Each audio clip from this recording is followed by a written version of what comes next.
Madam, আপনার দুধটা বের করবেন প্লিজ, খুব ক্ষুধা লাগছে। এই ফকিরের বাচ্চা সর, ইতর অসভ্য। ম্যাডাম দিন না প্লিজ, দেখেই মনে হচ্ছে অনেক টেস্টি। লজ্জা করছে না তোর থেকে বয়সে বড় একটা মেয়েকে এসব বলতে? লজ্জার কি আছে? আপনি রাস্তায় আপনার দুধ দেখায় বেড়াবেন আর মানুষ একটু খেতে চাইলেই দোষ। আমার দুধ আমি কাউকে খেতে দেবো না। দিন না ম্যাডাম দুধটা বের করে, এত সুন্দর সাদা টকটকের দুধ দেখেই তো লোভ লাগছে। ছোট লোকের বাচ্চা, আমার বাবা তোকে গ্রাম থেকে তুলে এনেছে, তোকে বাড়িতে কাজ দিয়েছে, আর তুই তার মেয়েকে নোংরা নোংরা কথা বলছিস। রিয়া আসিফকে মারতে গেলেই রিয়ার বান্ধবী রিমি ওকে আটকায়। কি করছিস কি? ছোট মানুষ ভুলে বলে ফেলেছে।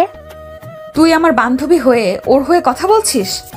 তুই ভুল বুঝছিস ওকে। কিসের ভুল? তুই শুনিসনি ও আমার দুধ খেতে চেয়েছে? হ্যাঁ, ও দুধ খেতে চেয়েছে ঠিকই, কিন্তু তোর না, তোর ব্যাগে রাখা মিল্ক শেকটা খেতে চেয়েছে।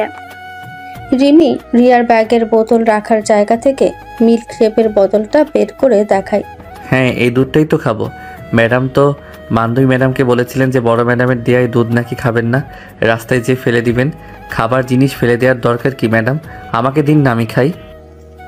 রিয়া রিমির হাত থেকে বোতলটা নিয়ে আসিফের দিকে ছুঁড়ে মারে। নে খা, ছোট লোকের বাচ্চা। বোতলটা আসিফের গায়ে লেগে মাটিতে পড়ে যায়।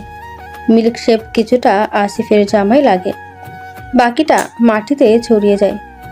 আসিফ হতাশ হয়ে মাটির দিকে তাকিয়ে থাকে। ইস, ফেলে দিলেন, পুরোটা নষ্ট হয়ে গেল। হ্যাঁ, নষ্টই করব। তোর মতো ছোট লোকের বাচ্চার মুখে নেওয়ার চেয়ে নষ্ট করা ভালো। এখন এখান থেকে যা, এখান থেকে এক্ষুনি বের হ আমার চোখের সামনে থেকে। রিয়া, এসব কি করছিস? ও তো সত্যি মিল্ক শেকটার কথাই বলছিল। তুই বিনা কারণে ওকে অপমান করলি, মারলি। চুপ কর রিমি, তুই সব জানতিস, তুই আমাকে ভুল বোঝালি। আর এই ইতরটা প্রথম থেকে ওর কথা বলার ধরনটা সন্দেহজনক ছিল। আমি জানতাম ও বাজে কথা বলছে। ম্যাডাম আমি তো খারাপ কিছু বলিনি, আপনিই ভুল বুঝেছেন। আর বাবা বলেছিল ফেলে দেওয়ার আগে যে কোনো খাবার আমাকে দিতে। তোর বাবার জন্যই তো আজ তোদের এত সাহস। কালই বাবাকে বলে তোকে গ্রামে ফেরত পাঠানোর ব্যবস্থা করব। যা। আসিফ কাঁদো কাঁদো মুখে সেখান থেকে চলে যায়। রিয়া রাগে ফুঁসতে থাকে। রিমি তার দিকে শান্তভাবে তাকায়। রিয়া, তোর না একটু ঠান্ডা হওয়া দরকার। তুই যা করলি সেটা ঠিক হলো না। ছেলেটা সত্যিই নির্দোষ ছিল, আর তোর বাবা তো ওকে ভালোবেসে এনেছেন। তুই এভাবে ছোট লোক বলে অপমান করলি। জানি না রিমি, আমার কেমন যেন অস্বস্তি লাগছিল। ওর কথাগুলো এমনভাবে বলছিল, মনে হচ্ছিল ও তোর শরীরের কথা বলছে, আর তুই সেটাই ধরে নিলি। এটা তোর মানসিকতা রিয়া। সব সময় সব কিছুকে নোংরা চোখে দেখিস না। মানুষটা তার মাতৃভাষা আর সরলতা দিয়ে কথা বলছিল। আমি কি করব এখন? বাবা শুনলে? বাবার কাছে এসব কিছু বলার দরকার নেই। তুই এখন গিয়ে ছেলেটার কাছে সরি বলবি, এটাই একমাত্র উপায়। সরি? আমি কি ওকে? ইম্পসিবল। তুই জানিস তোর অহংকার আর সন্দেহ বাতিক তোকে কি ভুলটা করালো? যা এখন সরি বল, অথবা কাল যখন তোর বাবা জানবেন তখন এর চেয়েও বড় লজ্জা পেতে হবে। রিয়া কিছুক্ষণ চুপ করে থাকে, তার মুখে অনুশোচনা আর দ্বিধার ছাপ। শেষ পর্যন্ত সে মাথা নেড়ে রিমিকে অনুসরণ করে সেই দিকে হাঁটে যেদিকে আসিফ গিয়েছে।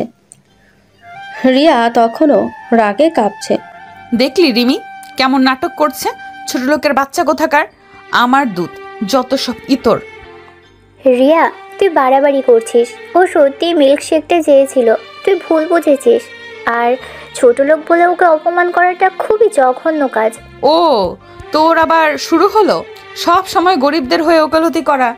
ওরা গরিব বলে তো ওদের এত সাহস, রাস্তায় যাকে তাকে যা খুশি বলতে পারে। ও তোকে নোংরা কথাটা বলেনি, তুই নিজের মন গড়া নোংরামি ওর কথার উপর চাপিয়ে দিয়েছিস। আর তোর বাবার দেওয়া খাবার নষ্ট করলি, এটাও কি ছোট লোকই নয়?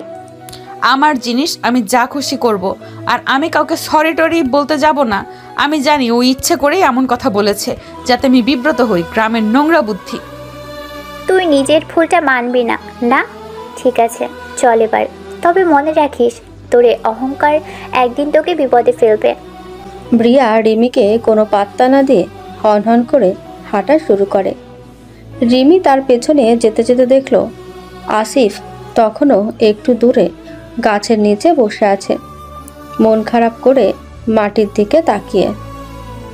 রিয়াকে বোঝানো বৃথা, ওর মনে যে তার অহংকার এত সহজে ভাঙবে না। ছেলেটা বড্ড কষ্ট পেল। রিমি কিছু দূর হেঁটে গিয়ে আবার ফিরে আসে। রিয়া ততক্ষণে অনেকটাই এগিয়ে গেছে। রিমি আসিফের কাছে যায়। আসিফ, শোনো। ম্যাডাম, আপনি? হ্যাঁ শোনো, রিয়া আসলে একটু, ওর মাথাটা গরম ছিল, ও ভুল বুঝেছে। তুমি মন খারাপ করো না প্লিজ। না ম্যাডাম, মন খারাপ করব কেন? আমি তো গরিব, আমাদের তো মান সম্মান থাকে না। আপনারা যা বলবেন তাতেই খুশি থাকতে হয়। এমন কথা বলো না, সবাই সমান। আর তুমি কোনো ভুল করোনি।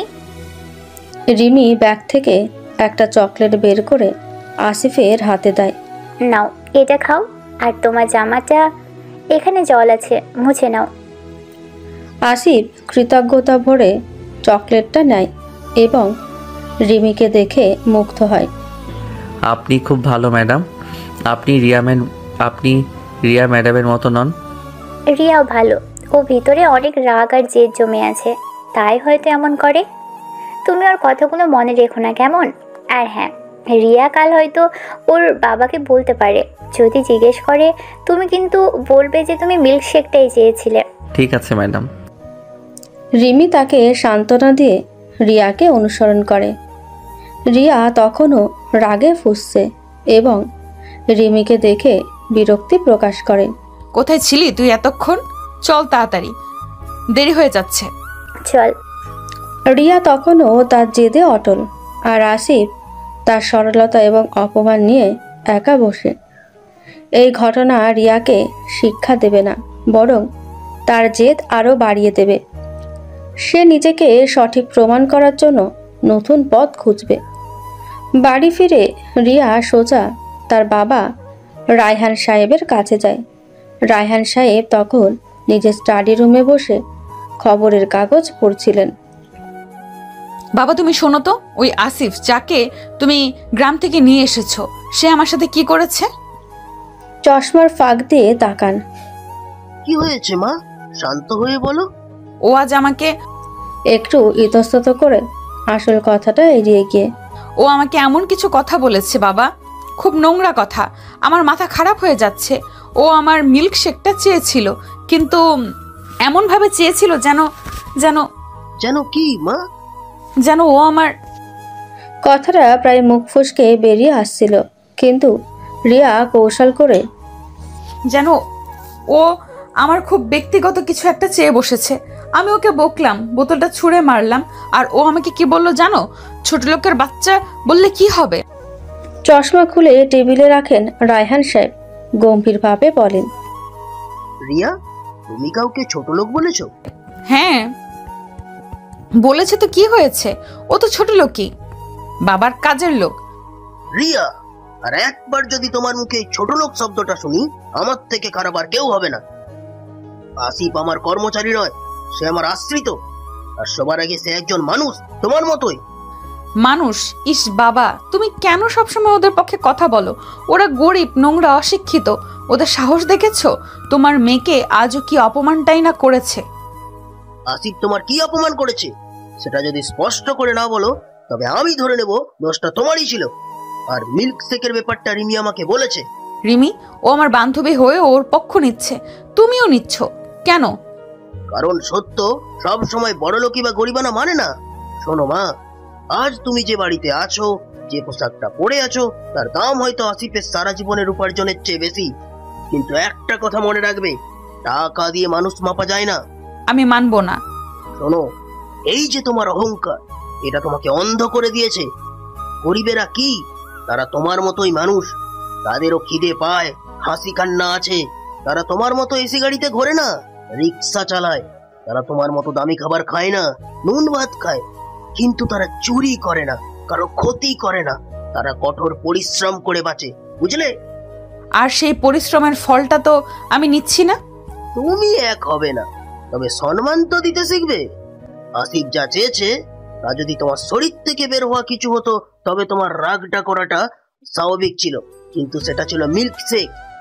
তার সরলতা তুমি বুঝতে পারোনি, কারণ তোমার মনটা অহংকারে ভরা। না, ও ইচ্ছে করেই ওই নোংরা কথাটা বলেছিল। আর তুমি যদি ওকে না তাড়িয়ে দাও তাহলে আমি কাল থেকে ওর সাথে কথাই বলবো না। এটাই তোমার সমস্যা রিয়া, তুমি মানতেই চাও না যে তুমি ভুল। আসিফ কোথাও যাবে না, বরং তোমার নিজের চিন্তা ভাবনা পাল্টানো দরকার। গরিবেরা তোমার দাস নয়, তোমার ভাই বোন বা বন্ধু হতে পারে। মানুষের ভেতরের মূল্যটা বোঝার চেষ্টা করো। রিয়া রাগে ফুঁসতে ফুঁসতে ঘর থেকে বেরিয়ে যায়। তার বাবা সব কথা তার বাম কানে ঢুকলেও ডান কান দিয়ে বেরিয়ে যায়। তার জেদ আরও কয়েক গুণ বেড়ে গেল। রায়হান সাহেব হতাশ হয়ে টেবিলের দিকে তাকিয়ে রইলেন। তিনি জানেন তার মেয়েকে বোঝানো সহজ নয়। বাবার কথায় রিয়া শান্ত হওয়ার বদলে আরও জেদি হয়ে উঠল। সে মনস্থির করল আসিফকে এমন শিক্ষা দেবে যাতে সে আর কোনোদিন তার মুখের ওপর কথা বলার সাহস না পায়, বা তার বাবাকেও যেন কোনোদিন তার বিপক্ষে যেতে না হয়। পরের দিন সকালে রিয়া তার মাকে না জানিয়ে আসিফের জামা কাপড়ের ট্রাঙ্কের কাছে গেল। আসিফ তখন বাগানে কাজ করছিল।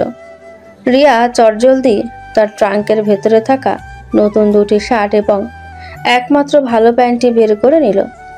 সেগুলো নিয়ে সে সোজা বাড়ির পেছনে যেখানে পুরনো জিনিস পোড়ানো হয় সেখানে গিয়ে আগুনে ফেলে দিল। কিছুক্ষণের মধ্যেই আসিফের জামা কাপড়গুলো পুড়ে ছাই হয়ে গেল। রিয়া এক কোণে লুকিয়ে সবটা দেখল। তার মুখে এক পৈশাচিক হাসি।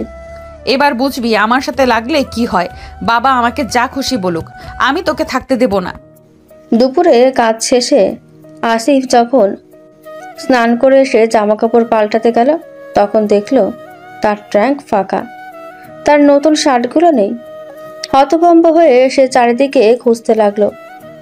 তার চোখ জলে ভরে উঠল, কারণ ওই কাপড়গুলো ছিল তার বাবা মায়ের দেওয়া শেষ উপহার। কই গেল আমার জামাগুলো? আসিফ জানে না যে এটা রিয়া করেছে।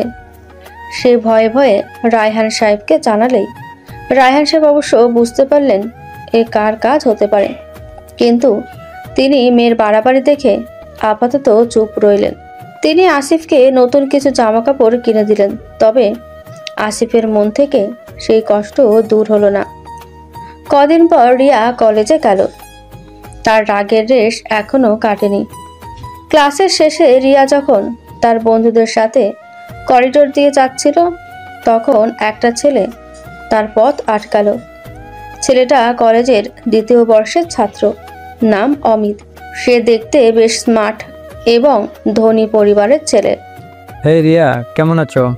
তোমার জন্য একটা জিনিস এনেছিলাম। অমিত একটা দামি চকলেটের বাক্স রিয়ার দিকে বাড়িয়ে দিল। তুমি কে আর আমাকে এসব দিচ্ছ কেন? আমি অমিত, তোমার সিনিয়র।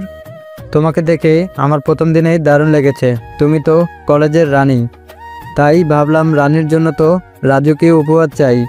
রিয়া, ও অমিত, শুনেছি খুব বাজে ছেলে, সবার সাথে ফ্লার্ট করে। অমিতের দিকে অহংকারী দৃষ্টিতে তাকিয়ে, আমি কলেজের রানী কিনা সেটা জানার জন্য তোমার কোনো উপহারের দরকার নেই, আর আমার এসব ফালতু জিনিস পছন্দ নয়। রিয়া অমিতের হাত থেকে চকলেটের বাক্সটা নিয়ে করিডোরের ডাস্টবিনে ছুঁড়ে ফেলে দিল। এটা কি করলে? তুমি এত অহংকারী কেন? অহংকার নয়, আত্মসম্মান। আমি তোমার মতো ফালতু ছেলেদের পাত্তা দেই না। আর শোনো, আমাকে আর ফোন করার চেষ্টা করবে না। রিয়া তার বান্ধবীদের নিয়ে চলে গেল। অমিত অপমানিত হয়েও এক অদ্ভুত হাসি হাসল। বাহ, এই মেয়েটা তো অন্যরকম। এর জেদটা আমার পছন্দ হলো। একে আমার চাই। তুমি আমাকে পাত্তা দিলে না রিয়া। তোমার এই অহংকারেই আমি ভাঙবো। দেখা যাক তুমি কতদিন আমাকে এড়িয়ে যেতে পারো। রিয়া কলেজ থেকে বেরিয়ে গেল। তার মনে আসিফের ওপর জেদ আর অমিতের দেওয়া অপমানের মিশ্র প্রতিক্রিয়া। সে বুঝতেই পারল না তার অহংকার তাকে এক নতুন সমস্যার দিকে ঠেলে দিচ্ছে। এরপর দিনগুলো অন্যরকম হতে শুরু করলো। রিয়া যতবার অমিতকে এড়িয়ে চলতে চাইতো অমিত ততবারই নতুন কোনো কৌশলে তার কাছাকাছি আসতো। সে রিয়ার ক্লাস টাইমিং, রুটিন, এমনকি পছন্দের জায়গাগুলো জেনে নিল। একবার রিয়া কলেজ ক্যান্টিনে বসেছিল। অমিত সেখানে এসে তার পছন্দের কোল্ড কফি আর একটা দামি চিজ কেক এনে দিল। এটা তোমার জন্য, জোর করব না। খেতে ইচ্ছে না হলে ফেলে দিতে পারো। তবে একটা কথা, আমি তোমাকে সত্যি পছন্দ করি। আমি তোমার মতো আত্মবিশ্বাসী এবং স্পষ্টবাদী মেয়ে আগে দেখিনি। অমিতার চোখে এবার কোনো ফ্ল্যাটিং ছিল না, ছিল এক ধরনের মুগ্ধতা। রিয়া কিছুটা নরম হলো। এত দামি একটা উপহার ডাস্টবিনে ফেলার রুচি হলো না। থ্যাঙ্কস, কিন্তু আমার কাছে কেন আসছো? আমি তোমাকে পাত্তা দিই না। আমি হার মানতে শিখিনি। তোমার অহংকার আমাকে আরও আকর্ষণ করে, তোমার রাগ, তোমার জেদ, সবাই আমার ভালো লাগে। আমি তোমার ভেতরের নরম মানুষটাকে দেখতে চাই। অমিতের ভিন্ন কৌশল রিয়াকে ছুঁয়ে গেল। সে এতদিন ধরে শুনে এসেছে যে সে অহংকারী, বাজে, কিন্তু অমিত তার অহংকারকে প্রশংসা করছে। রিয়ার মনের গভীরে থাকা জেদটা এবার গলতে শুরু করলো। সে চিজ কেকটার এক টুকরো খেলো। রিমি পরে রিয়াকে একা পেয়ে, রিয়া, তোর কি হলো? তুই কেন ওকে পাত্তা দিছিস? ও একটা প্লে বয়, ওর কাছে সব মেয়েই খেলার পুতুল। ও রিমি, তুমি তো সব সময় খারাপ কিছু ও রিমি, তুই তো সবসময় খারাপ কিছু খুঁজে পাস। আমি তো অন্যদের মতো নয়, ও আমার যেটা সম্মান করে। আর শোন, আমাকে পটানো অত সহজ নয়। আমি ওকে দিয়ে ওর নোংরা অহংকার ভাঙবো। তুই আগুন নিয়ে খেলছিস, ও তোর অহংকার ভাঙবে, তুই ওর নয়। ও যে তোকে ধীরে ধীরে নিজের জালে জড়াচ্ছে, তুই সেটা বুঝতে পারছিস না। দেখি কি করতে পারে। আমি ওর সাথে মিশবো, কারণ ও স্মার্ট আর ধনী। আর তোর এসব ফালতু উপদেশ আমার দরকার নেই। এরপর থেকে রিয়া আর অমিতের মেলামেশা বাড়তে লাগলো। অমিত রিয়ার জন্য দামি দামি উপহার আনত, কলেজে তার প্রশংসা করত, আর রিয়াকে স্পেশাল ফিল করাতো। রিয়ার মনে হতে লাগলো অমিতই একমাত্র ছেলে যে তাকে ঠিকভাবে বুঝেছে। তার বাবার কাছেও যে সম্মান পায়নি, অমিতের কাছে সে সেটা পাচ্ছে। এক সন্ধ্যায় কলেজ শেষ হওয়ার পর অমিত রিয়াকে তার গাড়িতে করে একটা নির্জন কফি শপে নিয়ে গেল। পরিবেশটা ছিল খুব রোমান্টিক। রিয়া, আমি আর থাকতে পারছি না। আমি তোমাকে মন থেকে ভালোবাসি। তুমি আমার জীবনের সব থেকে মূল্যবান সম্পদ হতে পারো। অমিত রিয়ার হাত ধরে। রিয়ার মনে তখন এক অন্যরকম অনুভূতি। তার অহংকার, জেদ, সব কিছু যেন অমিতের ভালোবাসার কাছে হার মানছিল। সে এতদিন ধরে যে মনোযোগ আর প্রশংসার কাঙাল ছিল, অমিত তাকে সেটাই দিয়েছিল। আমিও তোমাকে পছন্দ করতে শুরু করেছি অমিত। সেই দিনই তারা আনুষ্ঠানিকভাবে সম্পর্কে জড়ালো। রিমি এই সম্পর্ক মেনে নিতে পারল না। সে রিয়াকে বারবার সতর্ক করলো। রিয়া, তুই বড় ভুল করছিস। ও তোকে ব্যবহার করবে, তুই অন্ধ হয়ে গেছিস। তুই আমার জীবনে নাক গলাবি না। আমার জীবন আমি যা খুশি করব। তুই আমার ভালো চাস না। আমার মনে হচ্ছে অমিতই একমাত্র যে আমাকে ভালোবাসে। রিয়া নিজেকে সঠিক প্রমাণ করতে গিয়ে অমিতের গভীর ভালোবাসার ফাঁদে পা দিল। তার যে দেবার তাকেই বিপদে ফেলল। অন্যদিকে আসিফ তখনও রায়হান সাহেবের বাড়িতে কাজ করে চলেছে। রিয়া তার ক্ষতি করে তৃপ্তি পেলেও আসিফের ওপর তার রাগ কমার বদলে যেন আরও বেড়ে গেল। সে চাইতো আসিফ যেন বাড়ি ছেড়ে চলে যায়। রিয়া আর অমিতের প্রেম ধীরে ধীরে গাঢ় হলো। তারা প্রায়ই কলেজের বাইরে দেখা করত। রিয়া অমিতের মনোযোগে ভেসে যাচ্ছিল, আর তার অহংকার তাকে অন্ধ করে রেখেছিল। অন্যদিকে আসিফ নীরবে তার কাজ করে যাচ্ছিল। রিয়া মাঝে মাঝে ইচ্ছাকৃতভাবে অমিতের সাথে ঘনিষ্ঠ হওয়ার দৃশ্য এমনভাবে তৈরি করত যাতে আসিফ তা দেখতে পায়। একদিন বিকেলে আসিফ বাজার থেকে ফিরছিল। কলেজের পেছনের গলিতে একটা কফি শপের কাছে সে দেখল অমিত আর রিয়া গাড়িতে বসে গল্প করছে। আসিফ পাশ দিয়ে যাওয়ার সময় একটু উঁকি দিল। তার চোখ আটকে গেল অন্য একটা দৃশ্যে। অমিতের গাড়ি থেকে একটু দূরেই একটা মোটরসাইকেলে বসেছিল একটা মেয়ে। আসিফ লক্ষ্য করল অমিত রিয়ার কাছ থেকে বিদায় নিয়ে গাড়ির পেছনের লুকিং গ্লাসে রিয়াকে দেখছিল, আর রিয়া তার চলে যাওয়া দেখছে। রিয়া একটু দূরে যেতেই অমিত দ্রুত গতিতে মোটরসাইকেলে বসা মেয়েটির কাছে গেল। আসিফ দেখল অমিত খুব অস্বাভাবিকভাবে বিশ্রী নজরে মেয়েটির হাত ধরল, হাসি ঠাট্টা করলো এবং মেয়েটিকে জড়িয়ে ধরে বিদায় নিল। মেয়েটির মুখেও হাসির ঝলক আসিফ স্পষ্ট বুঝতে পারল অমিত শুধু রিয়ার সাথেই নয়, অন্য মেয়ের সাথেও সম্পর্ক রাখছে। এ কি, রিয়া ম্যাডামের সাথে প্রেম করছে, আবার অন্য মেয়ে? এই ছেলেটা তো ভালো নয়। রিয়া ম্যাডামকে তো জানিয়ে দিতে হবে। আসিফ দ্রুত সাইকেল ঘুরিয়ে অমিতের পিছু নিল। অমিত যখন একা একটা নির্জন পার্কিং লটে তার গাড়ি রাখছিল, তখন আসিফ তার সামনে গিয়ে দাঁড়ালো। এই শুনুন, আপনি রিয়া ম্যাডামের সাথে কি করছেন? কে রে তুই? এই ছোট লোক সর। আমি রায়হান সাহেবের বাড়িতে কাজ করি। আপনি রিয়া ম্যাডামকে ঠকাচ্ছেন। আমি দেখলাম আপনি অন্য মেয়ের সাথেও। ও বুঝেছি, তুই তো সেই ঘরের চাকর। শোন রিয়া, আমার গার্লফ্রেন্ড, আর আমি কার সাথে মিশবো না মিশবো সেটা আমার ব্যাপার, তুই কি আমাকে বলার? আমি রিয়া ম্যাডামকে সব বলে দেব। আপনি ভালো লোক নন। আসিফের কথায় অমিতের চোখ জ্বলে উঠল। সে বুঝতে পারল এই গরিব ছেলেটা তার প্ল্যানে বাধা দিতে পারে। আসিফের কাঁধে হাত রেখে ফিসফিস করে, দেখ, তুই যদি রিয়াকে কিছু বলতে যাস তাহলে তোর কি হবে তা তুই নিজেও জানিস না। আমি তোকে এমন ফাঁসাবো যে তোর বাবা তোকে রাস্তা থেকে তুলে এনেও বাঁচাতে পারবে না। আসিফ ভয় পেল কিন্তু তবুও পিছু হটতে চাইল না। আমি ভয় পাই না। আমি রিয়া ম্যাডামকে সত্যিটা বলবই। অমিত মুহূর্তের মধ্যেই একটা পরিকল্পনা এঁটে ফেলল। সে জানে রিয়া কতটা অহংকারী আর জেদি, আর রিয়া তার কথা সহজে বিশ্বাস করবে না এবং আসিফকে মিথ্যাবাদী প্রমাণ করা সহজ হবে। পরের দিন অমিত রিয়াকে নিয়ে একটা রেস্টুরেন্টে গেল, দুঃখী হওয়ার ভান করে। রিয়া, আমার খুব খারাপ লাগছে। কাল তোমার বাড়ির ওই আসিফ নামের ছেলেটা। কি করেছে ও? আবার কোনো নোংরামি? ও কাল আমাকে হুমকি দিছিল, বলেছিল আমি নাকি তোমার যোগ্য নই, আর তোমার বাবা নাকি আমাদের সম্পর্কের কথা জানতে পারলে আমাকে বাড়ি থেকে বের করে দিবে। ও আরও বলল যে তুমি নাকি ওকে পছন্দ করো, আর আমাদের সম্পর্কটাও ও মেনে নিতে পারছে না। রিয়া হতবাক, তারপর রাগে ফুঁসতে থাকে। কি এত বড় সাহস আমার নামে এসব মিথ্যে কথা? আমার সাথে আমার বাবার কাছেও আমার নামে বদনাম করার হুমকি দিয়েছে। হ্যাঁ রিয়া, আমি বুঝতে পারছি না ও কেন এমন করছে।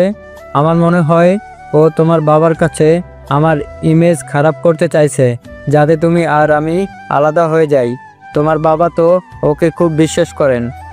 রিয়া অমিতের কথাগুলো অন্ধের মতো বিশ্বাস করলো। তার পুরনো রাগ আর নতুন প্রেম তাকে বাস্তব থেকে দূরে সরিয়ে দিল। রিয়া মনে করলো আসিফ ইচ্ছে করে তার সুখ সহ্য করতে পারছে না। জেদের সাথে রিয়া বলল, তুমি ভেবো না অমিত, আমি ওকে দেখে নেব। ও আমাকে আর তোমাকে আলাদা করতে পারবে না। আমি এক্ষুনি বাবার কাছে যাব আর ওকে বাড়ি থেকে দূর করার ব্যবস্থা করব। রিয়া রেস্টুরেন্ট থেকে বেরিয়ে সোজা বাড়ি ছুটল। আসিফ তখন একটা ফুলের টবে জল দিচ্ছিল। রিয়া তীব্র আক্রোশে তার দিকে এগিয়ে গেল। এই শোন, তোর এত সাহস, আমার আর অমিতের নামে বাবার কাছে মিথ্যা নালিশ করার হুমকি দিচ্ছিস, আর আমার নামে বলছিস যে আমি নাকি তোকে পছন্দ করি। তুই নিজেকে কি ভাবিস? ম্যাডাম, আমি তো শুধু অমিত সাহেবকে বলছিলাম যে সে। চুপ কর। তোর মতো গরিবের বাচ্চা কোনো দিন আমার চোখেও পড়বে না। তুই শুধু আমার জীবনটা নষ্ট করতে চাস। আমার বাবার কাছে গিয়ে সব বলবো। কালকের মধ্যে তোকে এই বাড়ি থেকে বের হতে হবে। আসিফ বুঝতে পারল অমিতের পাত্তা ফাঁদে সে ফেসে গেছে। রিয়া তার কোনো কথাই শুনবে না। তার চোখ ছলছল করে উঠল। রিয়া ম্যাডাম, আপনার আজ অনেক টাকা, অহংকার আর ক্ষমতা। আপনি আমাকে রাজমহল থেকে রাস্তায় নামাতে চাইছেন, নামান, কিন্তু একটা কথা মনে রাখবেন। আসিফ তীব্র দৃষ্টিতে রিয়াকে দেখল। একদিন আপনারও অহংকার ভাঙবে, আর আপনারও এই রাজমহল থেকে রাস্তায় নামার দিন আসবে।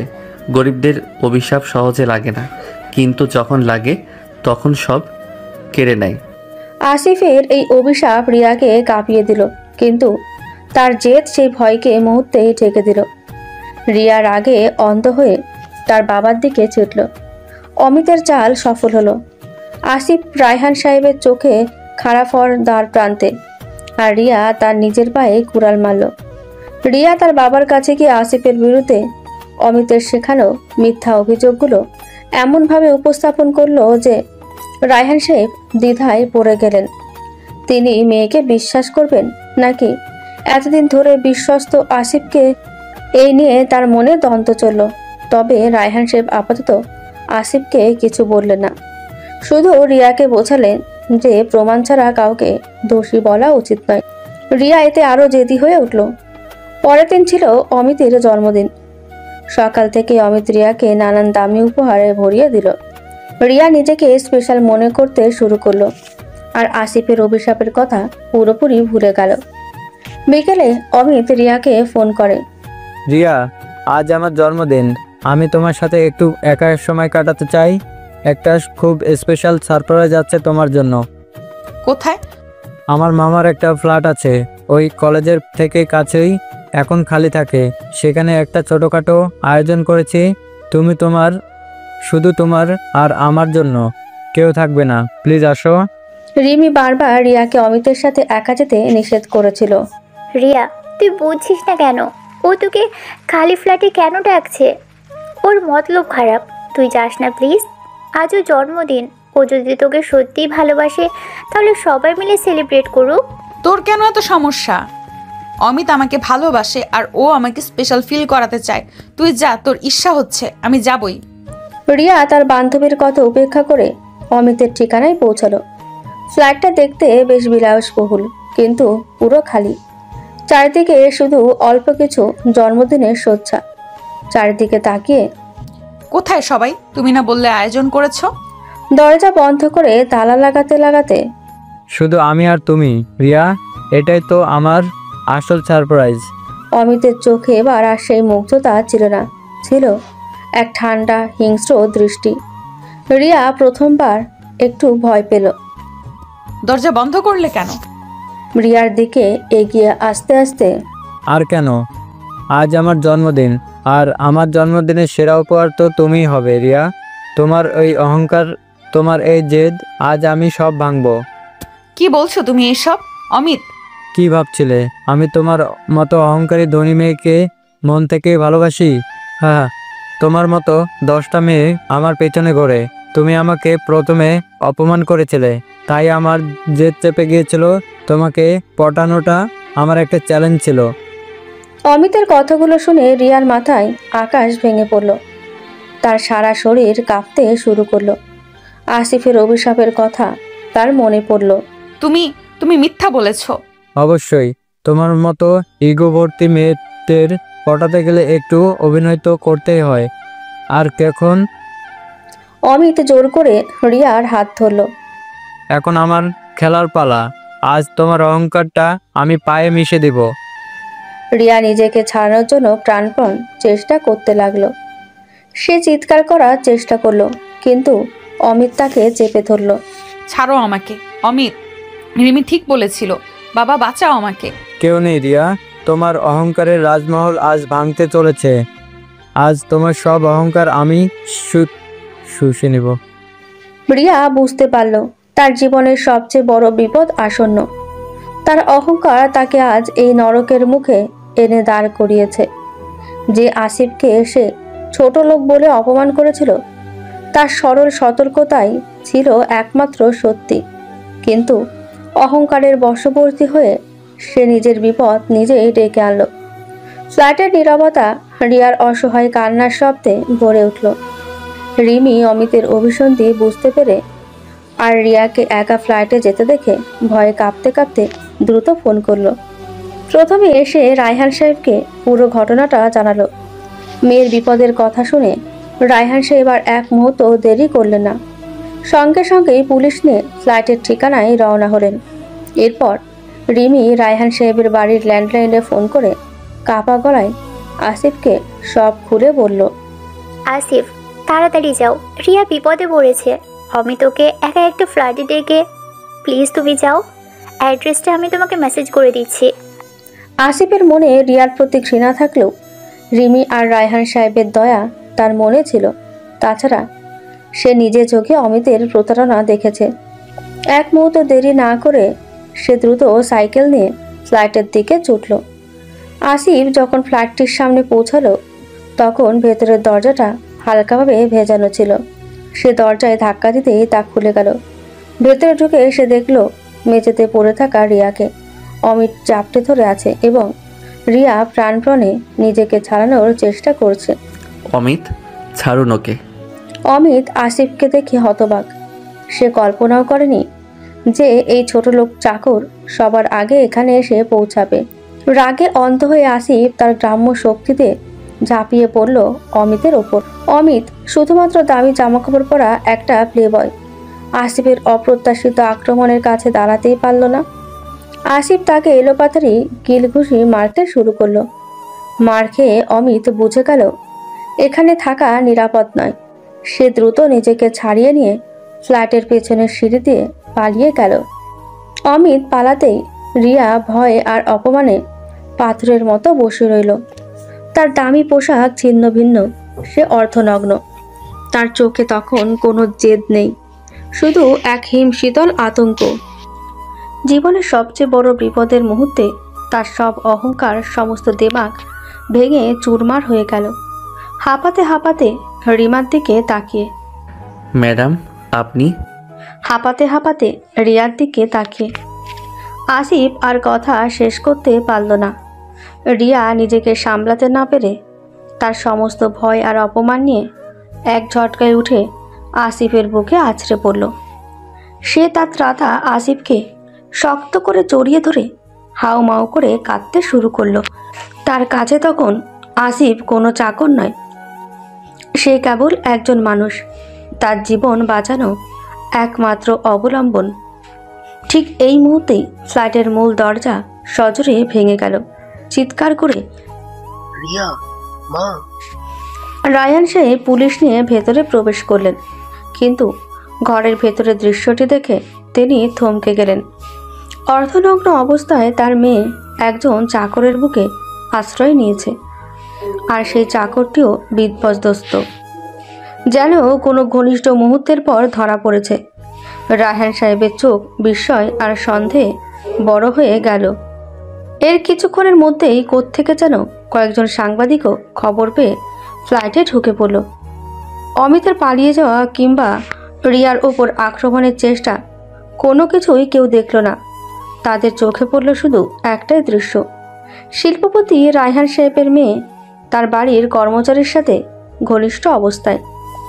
সাংবাদিকরা মুহূর্তেই ঘটনাকে অন্য মোড় দিল। তাদের সংবাদ শিরোনামে তৈরি হলো, শিল্পপতির মেয়ে শ্লীলতাহানি, চাকরের সাথে অবৈধ সম্পর্ক, ফ্ল্যাটে প্রেমিকের আবির্ভাব। পুলিশ আসিফকে ঘিরে ধরল। রায়হান সাহেব সমাজের চোখে কলঙ্ক, মেয়ের প্রতি চরম হতাশা এবং অপমান নিয়ে সেই হতবাক দৃশ্যটির দিকে তাকিয়ে রইলেন। আসিফের অভিশাপ সত্য হলো, রিয়ার অহংকার ভাঙল, আর সমাজের চোখে সে তার ঘৃণিত ছোটলোক চাকরের সাথে একই রাস্তায় নেমে এলো। কেউ বিশ্বাস করল না যে আসিফ রিয়াকে বাঁচিয়েছে। সবাই ধরে নিল বাড়ির চাকরের সাথে রিয়া স্বেচ্ছায় এই সম্পর্ক তৈরি করেছে। সেই দিনের ঘটনার পর রায়হান সাহেবের রাজমহলে যেন শ্মশানের নীরবতা নেমে এলো। সংবাদপত্র ও টিভিতে একের পর এক কুরুচিকর খবর প্রকাশিত হতে লাগলো। শিল্পপতির মেয়ের কুকীর্তি, বাড়ি চাকরের সাথে অবৈধ প্রেম, এইসব শিরোনাম রায়হান সাহেবের ব্যবসা ও সামাজিক মর্যাদাকে ধূলিসাৎ করে দিল।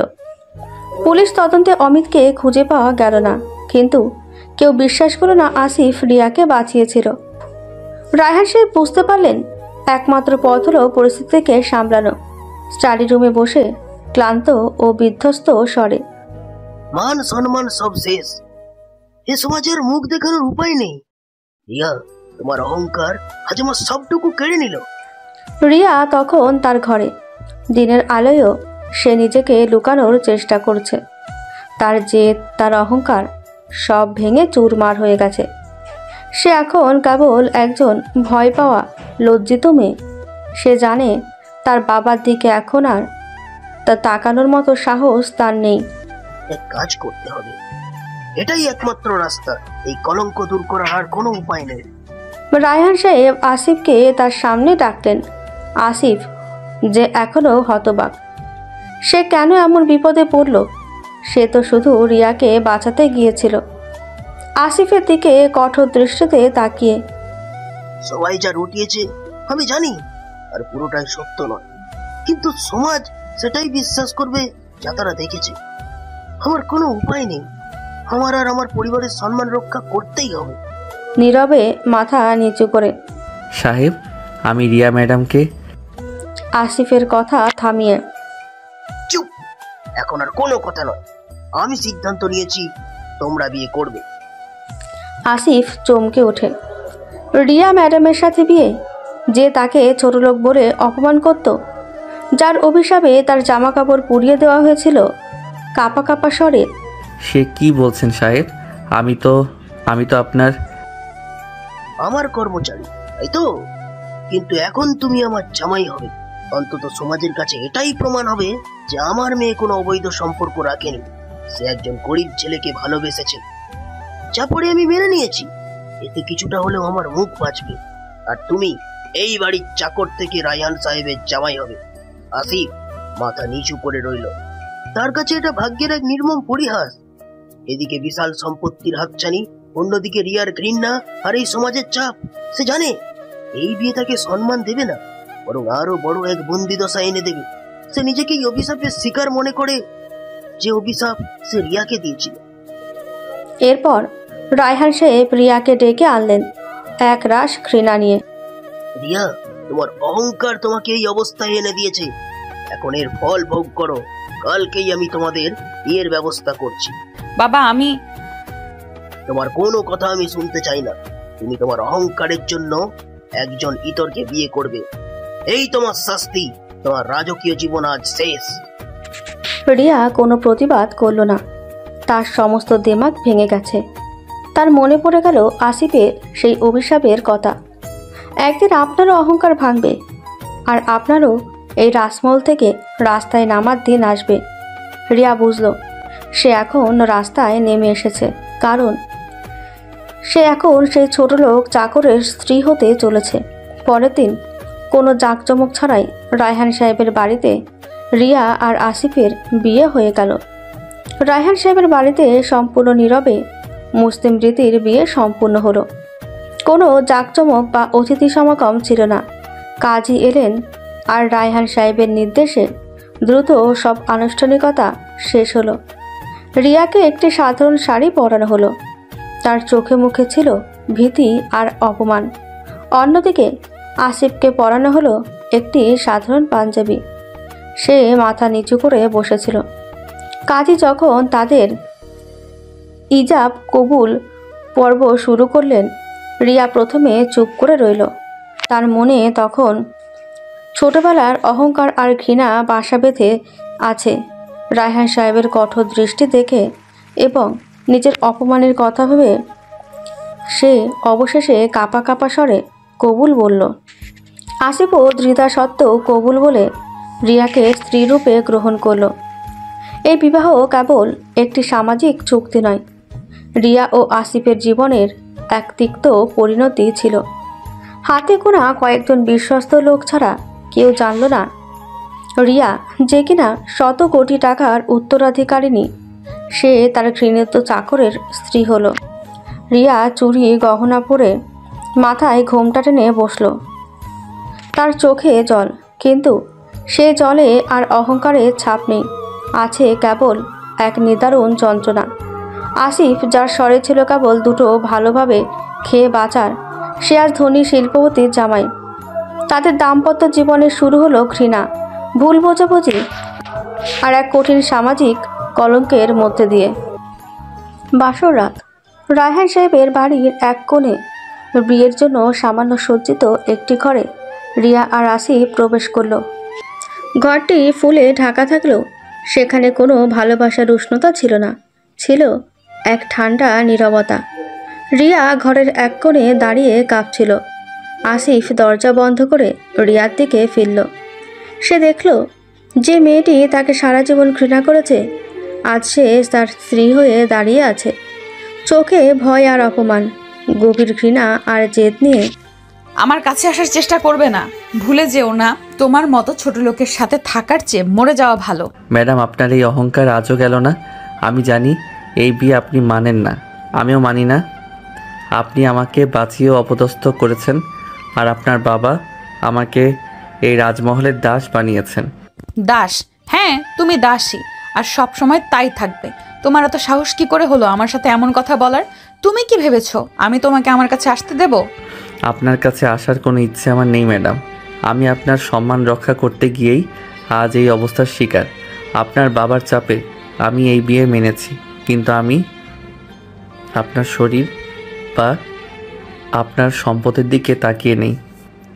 আপনি খাটে শুতে পারেন, আমি মেঝেতে শোবো। আমাদের মাঝে আজকের পর থেকে আর কোনো সম্পর্ক হবে না। আপনি আপনার মতো থাকুন, আমি আমার মতো থাকব। এই সমাজের চোখে আমরা স্বামী স্ত্রী হলেও এই ঘরের ভেতরে আমরা দুটো সম্পূর্ণ অচেনা মানুষ। রিয়া আসিফের এই অপ্রত্যাশিত দৃঢ়তায় কিছুটা অবাক হলো। তার অহংকার আঘাত পেল, কারণ সে ভেবেছিল আসিফ তাকে ছোঁয়ার সুযোগ খুঁজবে। আহত অহংকার নিয়ে বেশ ভালোই তো, আমি চাইও না তোমার মতো কেউ আমার আশেপাশে থাকুক। রিয়া দ্রুত খাটে গিয়ে শুয়ে পড়ল, নিজেকে চাদর দিয়ে পুরোপুরি ঢেকে নিল। সে কেঁপে উঠল, যদিও তার মনে সামান্য স্বস্তি এলো। আসিফ নিঃশব্দে মেঝেতে একটি পুরনো চাদর বিছিয়ে শুয়ে পড়ল।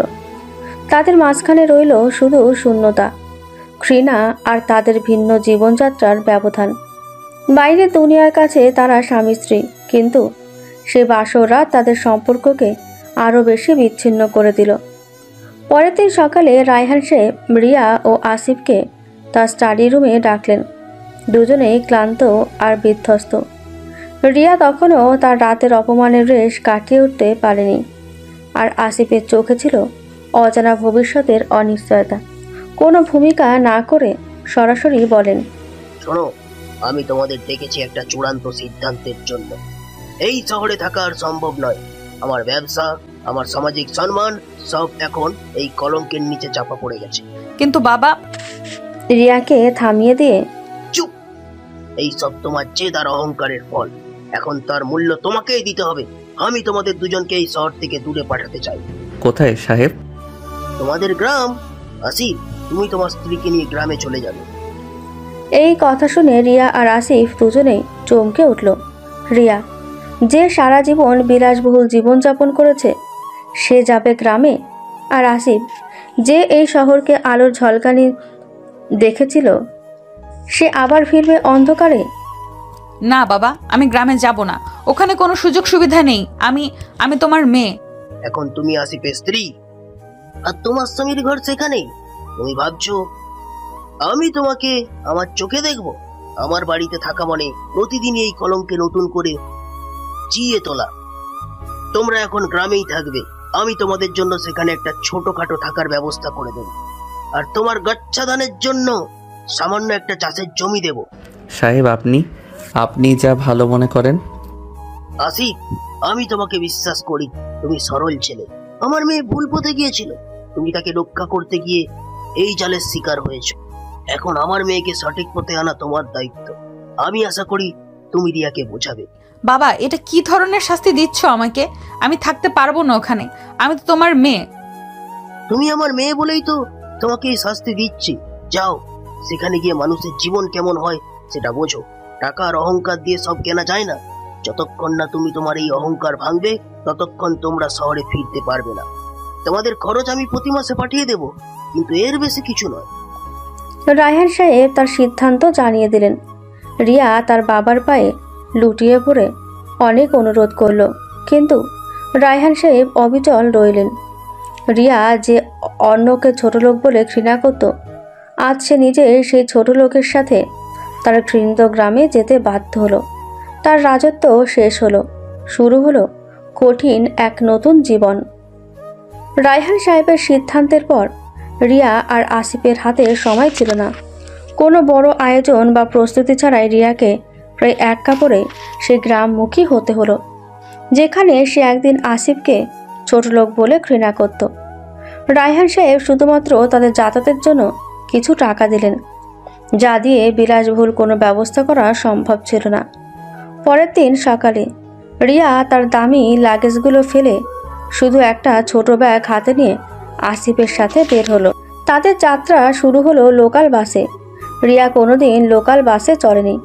বাসের ভেতরে তীব্র গরম, অসহ্য ভিড়, আর পাশে থাকা যাত্রীদের গায়ের ঘামের উৎকট গন্ধে রিয়া বারবার বমি করার উপক্রম হলো।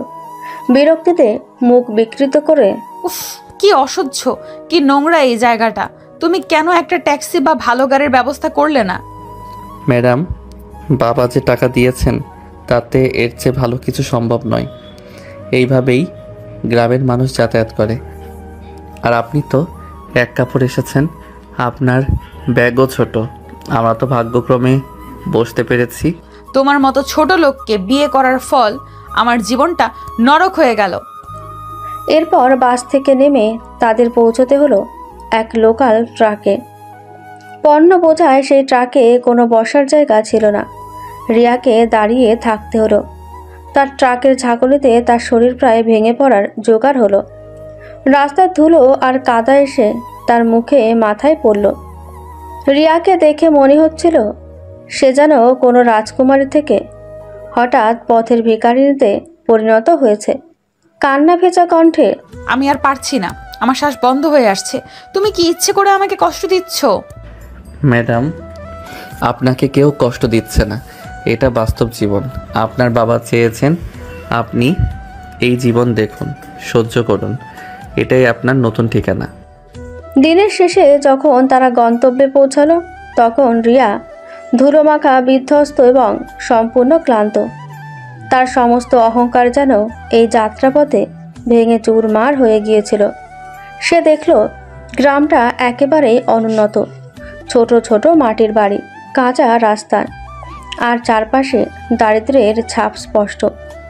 আসিফের ছোট মাটির দোতলা ঘরের সামনে এসে রিয়া থমকে দাঁড়ালো। এটাই তার নতুন ঠিকানা। রিয়াকে দেখে গ্রামের মানুষজন ফিসফিস করে কথা বলতে শুরু করলো। রিয়া বুঝল তার অতীত তাকে এখানেও শান্তিতে থাকতে দেবে না। তার চোখের কোণে জল জমল, কিন্তু এবার আর অহংকার নয়, সেই জল ছিল কেবলই অসহনীয় কষ্টের। তার বিলাসবহুল জীবন শেষ, শুরু হলো অস্তিত্বের লড়াই। অবশেষে রিয়া আর আসিফ গ্রামে পৌঁছালো। সূর্য তখন পশ্চিম আকাশে হেলে পড়েছে। তাদের বাড়ি পৌঁছানো শেষ অংশটুকু ছিল কাঁচা রাস্তা ধরে পায়ে হেঁটে যাওয়া। রিয়া তখনও তার অভ্যাস ছাড়তে পারেনি। পায়ে পড়েছিল 3 ইঞ্চি উঁচু হিল। ম্যাডাম, আপনার হিলটা খুলে নিন। এই রাস্তা কাঁচা, কালকে রাতের বৃষ্টিতে কাদা জমে আছে, পড়ে যাবেন। তাচ্ছিল্যের হাসি হেসে, আমি হিল পরে হাঁটি ছোটবেলা থেকে। তোমার মতো কাঁচা রাস্তায় হাঁটার অভ্যাস নেই বলে যে আমি পড়ে যাব এমনটা ভেবো না। আর শোনো, তুমি আমাকে ম্যাডাম বলবে না, আমার নাম রিয়া। আপনার যা ইচ্ছে, তবে সাবধানে। আসিফ তার ব্যাগ কাঁধে নিয়ে সাবধানে কাদা এড়িয়ে হাঁটতে শুরু করলো। রিয়া নাক কুঁচকে পা টিপে টিপে তার পিছু নিল। সে ভাবছিল এই কাদা তার দামি হিল নষ্ট করবে, কিন্তু সে আসিফের কাছে হার মানবে না। রিয়া সবে 2-3 পা এগিয়েছে, এমন সময় তার ডান পায়ের হিলটা নরম কাদার ভেতরে গেঁথে গেল। রিয়া সেটা টেনে তুলতে গিয়ে ভারসাম্য হারালো। সে এক মুহূর্তের জন্য শূন্যে ভাসল। তার বিলাসবহুল জীবন, তার অহংকার, সব যেন সেই মুহূর্তে শূন্যে দুলতে লাগলো। আর পর মুহূর্তেই ধপাস, রিয়া তার সমস্ত গ্ল্যামার আর অহংকার নিয়ে শটান চিত হয়ে পড়ল কাদায়।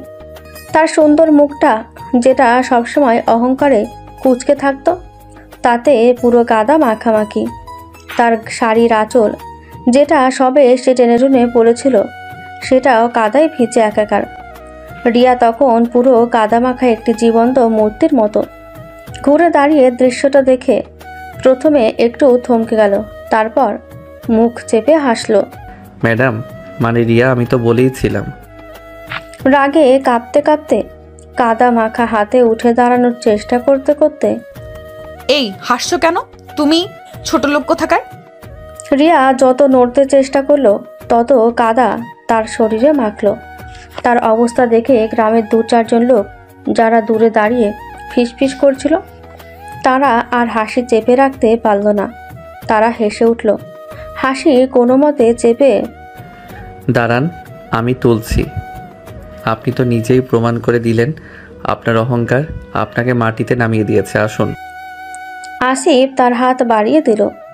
রিয়া প্রথমে তার কাদামাখা হাতে আসিফের হাত ধরতে দ্বিধা বোধ করল, কিন্তু অন্য কোনো উপায় না দেখে সে শেষমেশ আসিফের হাত ধরে কাদা থেকে উঠে দাঁড়ালো।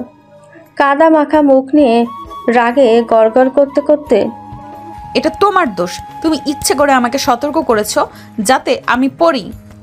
আমি তো চেয়েছিলাম আপনি আপনার অহংকার বলে সতর্ক হন, কিন্তু আপনার অহংকারই আপনাকে মাটিতে নামালো।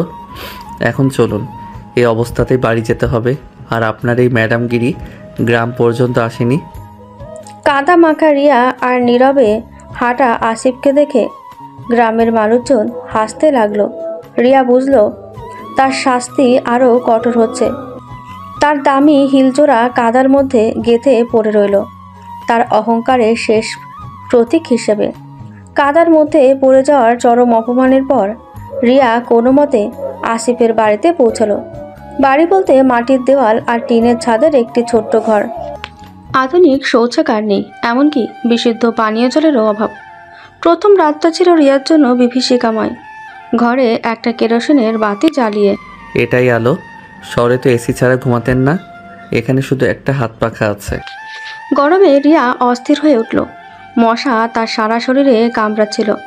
তার দামি মশারি তো নেই, একটি পুরনো নেট দিয়ে কোনো মতে ঢাকা। গরম ও মশার কামড়ে ছটফট করতে করতে, উফ, কি অসহ্য গরম আর মশা। মশা আমাকে ছিঁড়ে খাচ্ছে। তুমি এটা সহ্য করো কি করে? অভ্যাসে। আপনি এক কাজ করুন, গায়ে একটা পাতলা চাদর জড়িয়ে নিন। আর মশা মারার ধোঁয়া তো এখানে সবসময় পাওয়া যায় না। আমি এই নরকে থাকবো না। আমার বাবার বাড়িতে এসি, কয়েল, মশা মারার স্প্রে সব ছিল। রিয়া সারা রাত ছটফট করলো। গরমে ঘামে ভিজে গেল। তার বিলাসবহুল ঘুমের অভ্যাস ভেঙে চুরমার হয়ে গেল।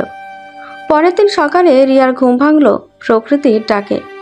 সে অস্বস্তি নিয়ে আসিফকে জিজ্ঞেস করলো শৌচাগার কোথায়। আমার বাথরুম যেতে হবে। কোথায় সেটা? একটু দূরে একটা বেড়া দেওয়া জায়গা দেখিয়ে। ওই যে ওদিকে। আমাদের বাড়িতে তো আধুনিক বাথরুম নেই। রিয়া স্তম্ভিত হয়ে দেখল সেটা একটি অপরিষ্কার বেড়া দেওয়া কাঁচা শৌচাগার।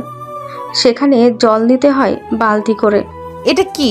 এই নোংরা জায়গায় আমি যাব? আমি কোনোদিন এসব শৌচাগার ব্যবহার করিনি। এটা আপনার বাবার টাকা দিয়ে কেনা বিলাসবহুল বাথরুম নয়, গ্রামের এটাই বাস্তবতা। অভ্যেস করতে হবে। রিয়া প্রথমে যেতে অস্বীকার করলো, কিন্তু পেটের তাগিদে তাকে বাধ্য হয়ে সে অপরিষ্কার শৌচাগার ব্যবহার করতে হলো। বের হয়ে সে প্রায় কেঁদে ফেলেছিল অপমানে আর ঘৃণায়। শহরের নামি রেস্তোরাঁর খাবার খাওয়া রিয়াকে এখানে খেতে হলো সাধারণ শাক ভাত। রান্নার জন্য জল আনতে হলো অনেক দূর থেকে।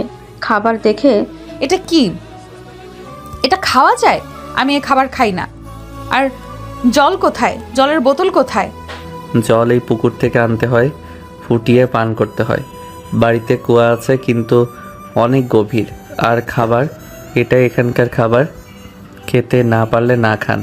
এখানে দামি রেস্টুরেন্টে। রিয়ার ক্ষুধা পেল, কিন্তু সেই খাবার সে মুখে দিতে পারল না। রাতে তার পেটে জ্বালা শুরু হলো। তার সব বিলাসিতা, তার সব অহংকার এখন তার জীবনের সবচেয়ে বড় বাধা হয়ে দাঁড়ায়। সে বুঝতে পারল এই গ্রামে তার ম্যাডামগিরি চলবে না।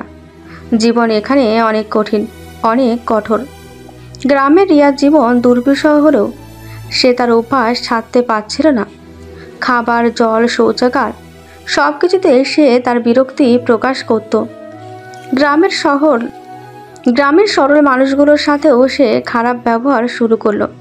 এক দুপুরে আসিফ যখন তার জন্য সামান্য দোকানটি গোছাতে বাইরে গিয়েছিল, তখন রিয়া তাদের বাড়ির কুয়া থেকে বালতিতে জল তোলার চেষ্টা করছিল।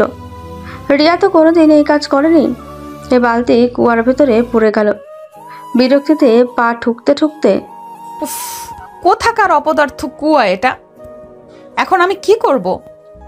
পাশের বাড়ির একজন বয়স্ক মহিলা, যার নাম শশী মাসি, তিনি রিয়ার চিৎকার শুনে এগিয়ে এলেন।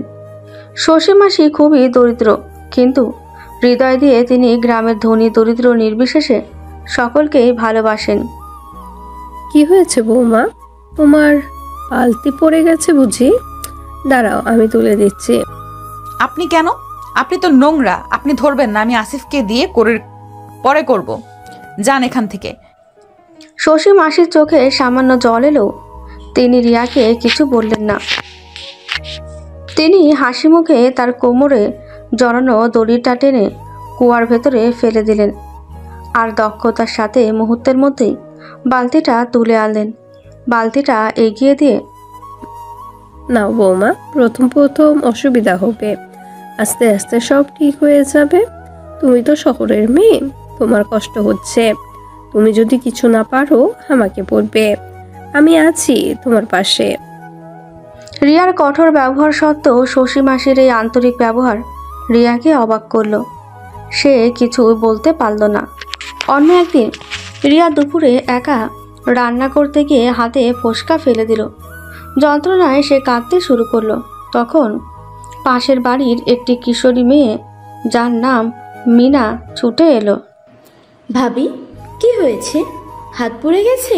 কেন এসেছিস তুই? দূর হ, তোর মতো ছোট লোকের স্পর্শ আমার লাগবে না। মিনা একটুও না কেঁদে ঘর থেকে দ্রুত ঠান্ডা জল আর কাঁচা হলুদ নিয়ে এলো। সে জোর করে রিয়ার হাতে হলুদের প্রলেপ লাগিয়ে দিল। এই নাও, হলুদ দিলে জ্বালা কমে যাবে। তুমি রাগ করছো কেন? আমরা তো তোমার ক্ষতি চাই না। তুমি একা একা রান্না করতে পারো না, বলনি কেন? মিনার এই সেবা এবং ভালোবাসা দেখে রিয়া নিজেকে আরও বেশি অপরাধী মনে করল। গ্রামের এই মানুষগুলো, যাদের সে ছোট লোক বলে ঘৃণা করত, আজ তারা তার চরম খারাপ ব্যবহারও ভালোবাসায় ফিরিয়ে দিচ্ছে। সন্ধ্যার পর আসিফ দোকান থেকে ফিরলে রিয়া লক্ষ্য করল গ্রামের অনেকেই তাদের বাড়িতে কিছু সবজি, ডিম বা ফল দিয়ে যাচ্ছে। আসিফকে ফিসফিস করে, এরা কারা? এরা কেন দিচ্ছে এসব? এরা গ্রামের মানুষ। আমি ছোট দোকানটা শুরু করেছি তো, তাই আশীর্বাদ করছি। আর আমি ওদের বাড়িতে কাজ করতাম, তাই ওরা ভালোবাসে। কিন্তু আমি তো এদের সাথে খুব বাজে ব্যবহার করেছি। এরা আপনার মতো নয়। এদের কাছে টাকা বা অহংকার বড় নয়, সম্পর্ক আর মানবতা বড়। এদের মনে কোনো বিদ্বেষ নেই। আপনার বাবার অহংকার আপনাকে যতটা কষ্ট দিয়েছে, এদের সরলতা ততটাই শান্তি এনে দিতে পারে। রিয়া এবার চুপ করে গেল। গ্রামের মানুষের এই নিঃস্বার্থ ভালোবাসা তার কঠিন হৃদয়ের বরফ গলাতে শুরু করলো। সে বুঝতে পারল ছোট লোক সে নয়, বরং তার অহংকারিতাকে ছোট করে রেখেছিল। গ্রামে এসে আসিফ তার নতুন জীবন শুরু করলো। রায়হান সাহেব যে সামান্য দোকানটি করে দিয়েছিলেন, তাতে বিশেষ আয় হচ্ছিল না, কিন্তু রিয়াকে তো সাধারণ শাক ভাত ছাড়া ভালো কিছু দেওয়া যাচ্ছিল না। রিয়া তখনও পুরোপুরি মানিয়ে নিতে পারেনি। রিয়া যতই অহংকার করুক, ও তো অভ্যস্ত নয় এই কষ্টে। শহরের মেয়ে ভালো কিছু খাবার না পেলে অসুস্থ হয়ে পড়বে। একদিন সকালে আসিফ তার দোকান বন্ধ রাখল। সে সোজা গ্রামের মাঠে চলে গেল। গ্রামের মানুষেরা তাকে দেখে অবাক হলো। আসিফ একজন দিনমজুরের সাথে কথা বলে তার জমিতে সারাদিনের জন্য কাজ শুরু করলো। কাঠফাটা রোদে কোদাল চালাতে গিয়ে আসিফের শরীর দিয়ে দরদর করে ঘাম ঝরতে লাগলো। তার শহরের বাবুগিরির সামান্য ছাপটুকু মুছে গেল কঠোর পরিশ্রমে। সারা দিনের অক্লান্ত পরিশ্রমে তার পিঠ হাত ব্যথা হয়ে গেল। সন্ধ্যা নামার আগেই সে তার মজুরি পেল, সামান্য কিছু টাকা। সেই টাকা হাতে নিয়ে আসিফ সোজা বাজারে গেল। সে বাজারে সব থেকে ভালো জিনিসগুলো খুঁজল। রিয়া শাক ভাত খেতে পারেনি, তাই সে ভালো দেখে কিছু মাছ আর একজোড়া ভালো মুরগি কিনল।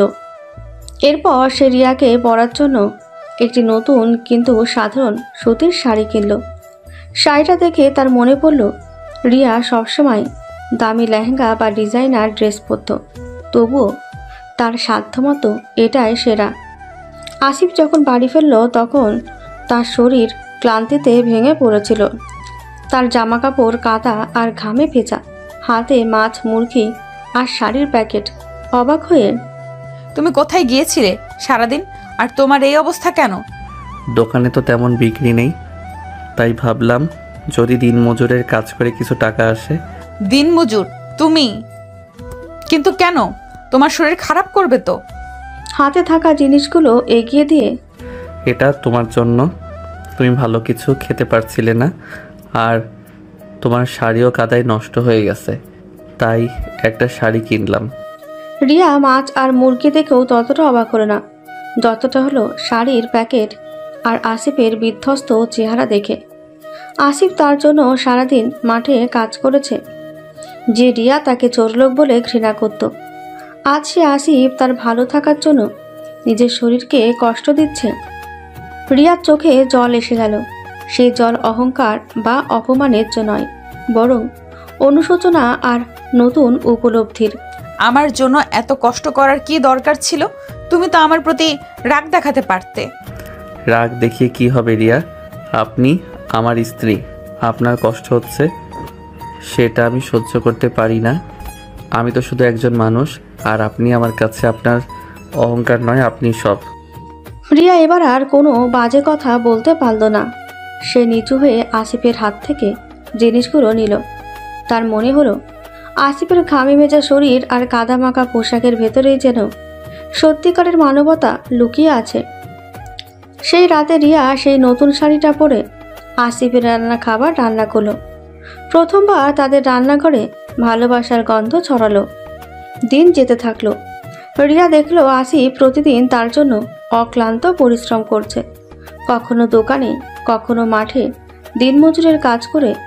সে যেটুকু উপার্জন করে তার বেশিরভাগটাই রিয়ার স্বাচ্ছন্দ্যের জন্য খরচ করে। রিয়াকে ভালো খাবার এনে দেওয়া, ঘরের খুঁটিনাটি জিনিস ঠিক করা, সবই করত সে হাসি মুখে, কোনো অভিযোগ ছাড়াই। রিয়ার কঠিন হৃদয়ে জমতে থাকা বরফের স্তর এবার গলতে শুরু করলো। সে দেখল গ্রামের সাধারণ মানুষগুলো যাদের সে ঘৃণা করত, তারা কতটা নিঃস্বার্থ আর মানবিক। অন্যদিকে আসিফ, যাকে সে ছোট লোক চাকর বলে অপমান করত, সে তার জন্য নিজের আরাম আয়েশ সব ত্যাগ করেছে। একদিন সকালে রিয়া নিজেই কুয়োর জল তুলতে গেল। এবার সে সাবধানে হিল ছাড়া খালি পায়ে গেল। জল তুলতে কষ্ট হলো, সে ধীরে ধীরে কাজটা শিখে নিল। শশী মাসি দূর থেকে হাসি মুখে তাকে উৎসাহ দিলেন। আমি এতদিন কি ছিলাম? একটা অহংকারী অন্ধ মানুষ। রাতে যখন আসিফ ক্লান্ত শরীর নিয়ে ফিরত, রিয়া তখন আর শুয়ে থাকতো না।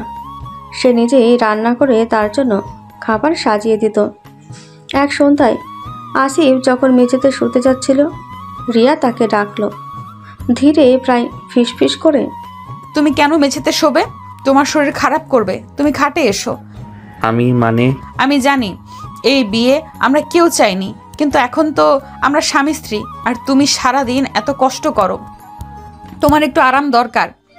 আসিফ খাটে এলো, কিন্তু তাদের মাঝে তখনও দূরত্ব ছিল। তবে এই দূরত্ব ছিল সম্মানের, ঘৃণার নয়।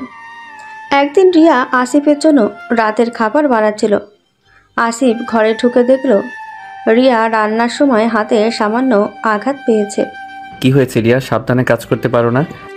আসিফের কণ্ঠে ছিল উদ্বেগ, যা রিয়া আগে কখনো শোনেনি। আসিফ নিজেই তার হাতে যত্ন করে ওষুধ লাগিয়ে দিল। আসিফের মুখের দিকে তাকিয়ে তার চোখে কৃতজ্ঞতা। আমার জন্য এত চিন্তা করো কেন? আমি তো তোমার সাথে কত খারাপ ব্যবহার করেছি। আপনি আমার স্ত্রী, আমি আপনাকে ঘৃণা করি না রিয়া। আমি শুধু আপনার অহংকারকে ঘৃণা করতাম। এখন সেই অহংকার ভাঙছে। আপনি যখন প্রথমবার কাদার মধ্যে পড়েছিলেন, আমি হেসেছিলাম, কারণ আপনার অহংকার মাটির সাথে মিশে গিয়েছিল। কিন্তু এখন আমি খুশি, কারণ আপনি মানুষ হচ্ছেন। আসিফের এই কথাগুলো রিয়ার ভেতরের দেওয়ালটা ভেঙে দিল। সে বুঝতে পারল আসিফ কেবল তাকে রক্ষা করেনি, বরং তাকে নতুন জীবনও দিয়েছে। রিয়া চোখ নামিয়ে বলল, আমাকে ক্ষমা করো আসিফ। সেই রাতে তাদের মাঝে শারীরিক কোনো সম্পর্ক হলো না, কিন্তু তাদের হৃদয় কাছাকাছি এলো। রিয়া তার জীবনের প্রথম সত্যিকারের শান্তি অনুভব করলো। সেই শান্তি যা কোনো দামি এসি বা বিলাসবহুল বিছানায় পাওয়া যায় না, যা পাওয়া যায় কেবল একজন মানুষের নিঃস্বার্থ ভালোবাসায়। রিয়া তার অহংকারের রাজমহল ছেড়ে এবার মানবতার ঘরে প্রবেশ করল। রিয়ার অনুশোচনা আর আসিফের নিঃস্বার্থ ভালোবাসা তাদের বিচ্ছিন্ন সম্পর্ককে ধীরে ধীরে নতুন এক পথে নিয়ে চলল। রিয়া তার গ্রামে নতুন জীবন মেনে নিতে শুরু করলো। সে এখন আর নিজেকে ম্যাডাম ভাবে না, বরং গ্রামের সহজ সরল জীবনধারার একজন অংশ হতে চেষ্টা করে। সে শশী মাসির কাছে রান্না শেখা শুরু করলো। মিনার সাথে কুয়া থেকে জল আনত। তার ভেতরের অভিমান আর জেদ কমে আস্তে আস্তে এক সহজ মানবিক রিয়া বেরিয়ে এলো। আসিফ দেখলো রিয়া এখন আর তাকে এড়িয়ে যায় না। সারাদিনের শেষে যখন সে ক্লান্ত হয়ে ঘরে ফিরত, রিয়া তার জন্য জল এনে দিত, তার হাত মুখ ধুয়ে দিত আর যত্ন করে খাবার পরিবেশন করত। পরের রাতে আসিফ যখন মেঝেতে শোবার প্রস্তুতি নিচ্ছিল, রিয়া তাকে ডাকলো।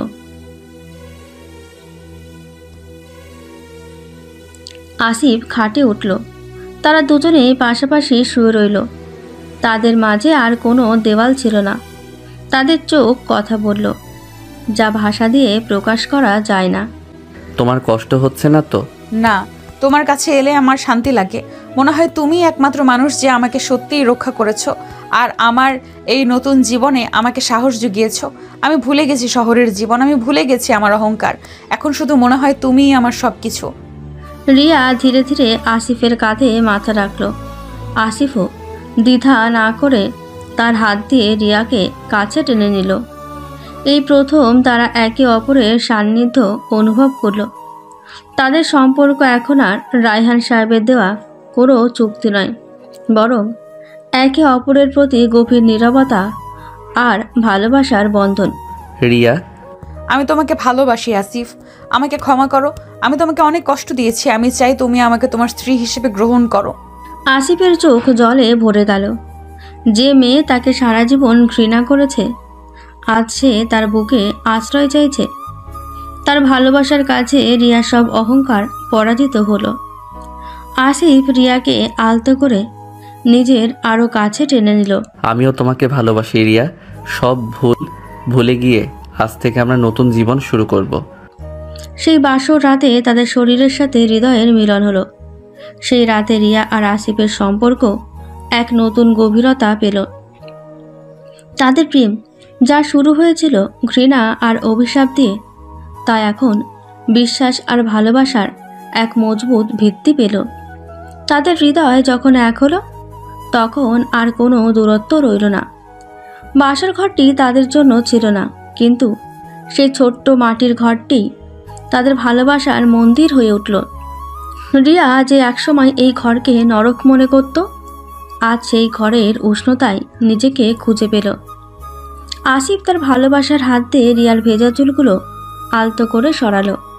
তার চোখে ছিল শ্রদ্ধা আর গভীর মমতা। রিয়া প্রথমবার দেখল আসিফের চোখে কোনো লালসা নেই, আছে শুধু বিশুদ্ধ ভালোবাসা। আমি তোমার কাছে ঋণী আসিফ। তুমি আমাকে কেবল বাঁচাওনি, আমাকে ভালোবাসতে শিখিয়েছো। আমি আজ তোমার স্ত্রী। আসিফ তার কপাল রিয়ার কপালে ছোঁয়ালো। তাদের নিঃশ্বাসের উষ্ণতা এক হলো। রিয়া দ্বিধা ভুলে গিয়ে নিজেকে সম্পূর্ণরূপে আসিফের কাছে সমর্পণ করল। তাদের শারীরিক মিলন হলো, যা ছিল ভালোবাসা, বিশ্বাস আর ত্যাগের এক পবিত্র বন্ধন। সেখানে কোনো অহংকার ছিল না, ছিল না কোনো ঘৃণা, ছিল কেবল দুটি মানুষের আত্মার মিলন। রিয়া প্রথমবার বুঝতে পারল শারীরিক সান্নিধ্য কতটা পবিত্র হতে পারে যখন সেখানে থাকে সত্যিকারের ভালোবাসা। সে অনুভব করলো তার সারা জীবনের বিলাসবহুল জীবন নয়, বরং এই দরিদ্র ঘরের ভালোবাসাটাই তার সবচেয়ে বড় সম্পদ।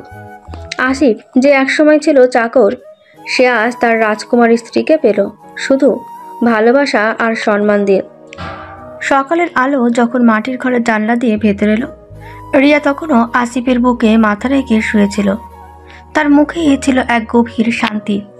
সেই রাতে তাদের সম্পর্ক পূর্ণতা পেল, আর তাদের নতুন জীবন শুরু হলো এক মজবুত ভালোবাসার ভিত্তিতে। বাসর রাতের পর সকালে রিয়া যখন আসিফের বুকে জেগে উঠল, তখন তার মুখে ছিল এক গভীর পরিতৃপ্তি আর ভালোবাসা। আসিফ তখনও ঘুমিয়েছিল। রিয়া আলতো করে আসিফের কপালে চুমু খেল। শুভ সকাল আমার জীবন। আসিফ চোখ খুলল। তার চোখে তখন ভোরের আলো। সে রিয়াকে দেখল। তার চোখে আর সেই অহংকার নেই, আছে শুধু স্নিগ্ধতা। শুভ সকালে রিয়া, এখন আমার সকালটা সত্যি শুভ। তুমি কি করে পারলে আসিফ? আমি তোমাকে এত অপমান করলাম, এত ঘৃণা করলাম, আর তুমি শুধু আমাকে ভালোবেসেই গেলে।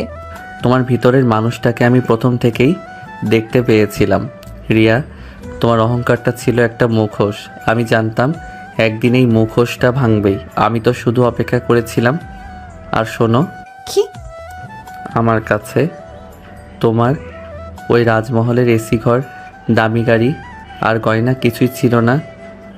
আমার কাছে ছিল শুধু এই মাটি আর এই ভালোবাসা। তুমি সেই রাজমহল ছেড়ে এই মাটির ঘরে আসতে পেরেছ, এটাই আমার সবচেয়ে বড় পাওয়া। আমার বাবা ঠিকই করেছিলেন আমাকে এই পৃথিবীতে এনে, এই মানুষের কাছে এনে। তিনি আমাকে বাঁচালেন। তুমি আমার আসল রাজপুত্র আসিফ। আলতো করে রিয়ার চিবুক তুলে ধরে, তুমি আমার রানী, যে রানী অহংকারকে ত্যাগ করে ভালোবাসা বেছে নিয়েছে। আর শোনো, এখন থেকে আর কোনো কষ্ট বা চিন্তা নয়। তুমি আমার পাশে থাকলে আমি এই গ্রামে আরেকটা নতুন রাজত্ব গড়ব, যেখানে তুমি রাজা আর আমি তোমার একমাত্র দাসী, শুধু ভালোবাসার দাসী। না রানী, তুমি হবে আমার হৃদয় রানী। চল, আজ থেকে আমরা এই মাটির ঘরটাকে ভালোবাসার স্বর্গ বানাই। রিয়া আর আসিফ একে অপরের চোখে নতুন জীবনের অঙ্গীকার দেখল। তাদের ভালোবাসা আর বিশ্বাসের বাঁধন এখন জীবনের সব বাধা পার করার জন্য যথেষ্ট। তাদের ভালোবাসার পর রিয়া আর আসিফের জীবনে এক নতুন ছন্দ এলো। রিয়া এখন আর ঘরে বসে থাকে না, সে পুরোপুরি বদলে গেছে।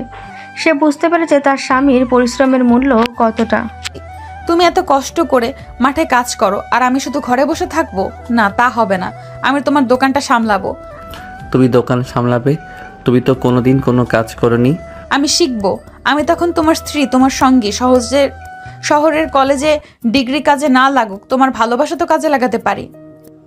এরপর থেকে শুরু হলো রিয়া ও আসিফের নতুন সংগ্রাম। আসিফ সকালে মাঠে দিনমজুরের কাজ করতে যেত, কারণ দোকানের সামান্য আয়ে সংসার চালানো কঠিন ছিল। আর রিয়া তার স্বামীর সেই ছোট্ট দোকানটি সামলাতে লাগলো। প্রথম থেকে রিয়াকে অনেক ঝামেলা পোয়াতে হলো। গ্রামের মানুষের সাথে দরদাম করা, হিসেব রাখা, এসব তার জন্য কঠিন ছিল। কিন্তু তার আন্তরিকতা ও মিষ্টি ব্যবহার ধীরে ধীরে গ্রামের মানুষের মন জয় করে নিল। রিয়া এখন হাসি মুখে শশী মাসির কাছে চাল ডাল বিক্রি করে, মিনার সাথে গল্প করে। তার দোকানে এখন ভিড় লেগেই থাকে। তার সততা আর যত্নশীল ব্যবহারে দোকানটি অল্প সময়ে লাভজনক হয়ে উঠল। আসিফ যখন দিনের শেষে কাদা মেখে ক্লান্ত হয়ে ফিরত, রিয়া তখন দোকান বন্ধ করে তার জন্য খাবার তৈরি করত। তুমি দোকানটা না সামলালে কি হতো? আমার কষ্ট কমেছে আর আয়ও বেড়েছে। তুমি চিন্তা করো না, আর তোমার এত কষ্ট করে মাঠে যেতে হবে না। এবার শুধু দোকানেই মন দাও, আমি তোমার পাশে আছি।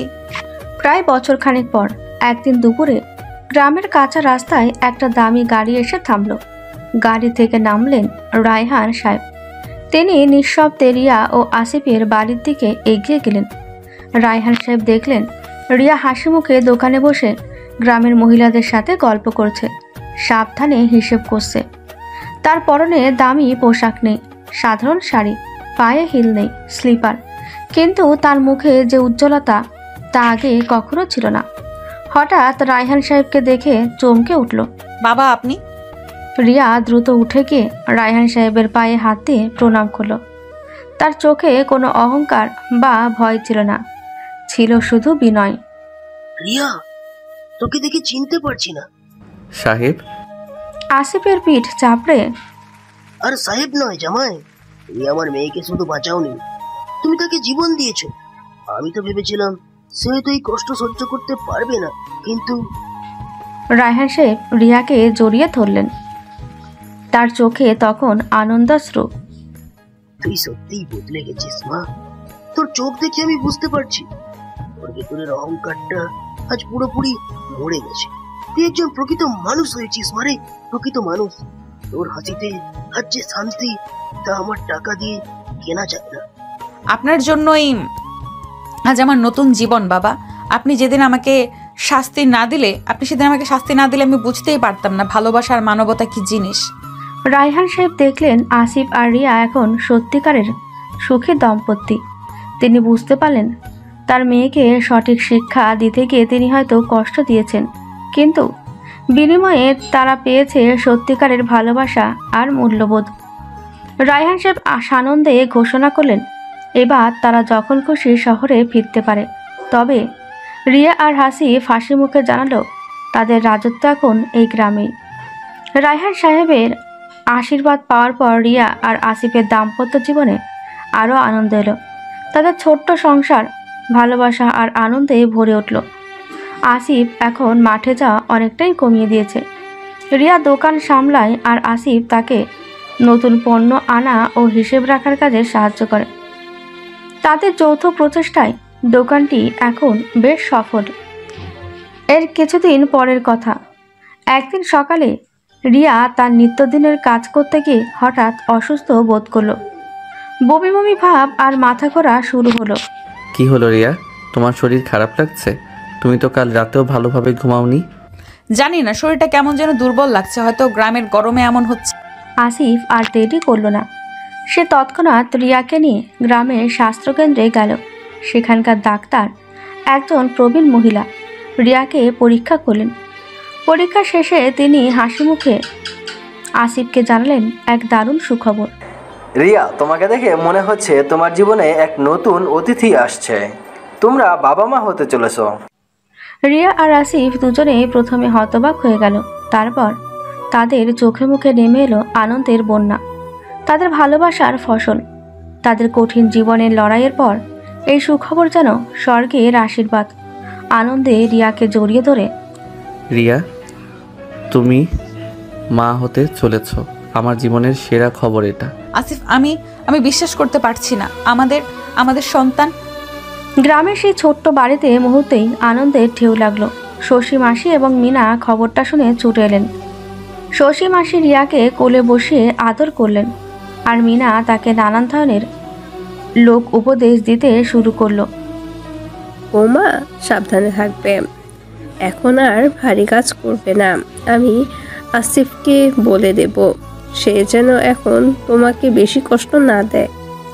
রিয়া এই প্রথমবার তার জীবনে এত গভীর এবং সত্যিকারের সুখ অনুভব করলো। তার গর্ভে এখন তাদের ভালোবাসার প্রতীক। যে রিয়া একদিন তার গর্ভের সন্তানের বাবাকে ছোটলোক বলে ঘৃণা করত, আজ সেই রিয়া গর্বিতভাবে সেই স্বামীর সন্তানের জননী হতে চলেছে। সন্ধ্যায় আসিফ রায়হান সাহেবকে ফোন করে খবরটা জানাতেই রায়হান সাহেব আনন্দে কেঁদে ফেললেন। তিনি তৎক্ষণাৎ তাদের কাছে আসার জন্য রওনা হলেন। এবার আর শাস্তি দিতে নয়, তার মেয়ে আর জামাইকে অভিনন্দন জানাতে। তাদের ভালোবাসার রাজত্ব এখন পূর্ণতার পথে। রিয়া অন্তঃসত্ত্বা হওয়ার খবরটা তাদের জীবনে এক নতুন দিগন্ত খুলে দিল। রায়হান সাহেব তড়িঘড়ি গ্রামে এলেন। তার চোখে এখন শুধু আনন্দ আর গর্ব। তিনি রিয়াকে শহরে ফিরিয়ে নিয়ে যেতে চাইলেন উন্নত চিকিৎসার জন্য, কিন্তু রিয়া রাজি হলো না। বাবার হাত ধরে, বাবা, আমি এখানে ভালো আছি। এখানে সবাই আমাকে এত ভালোবাসে, এত যত্ন করে, যা শহরে কোনো দামি হাসপাতালেও পেতাম না।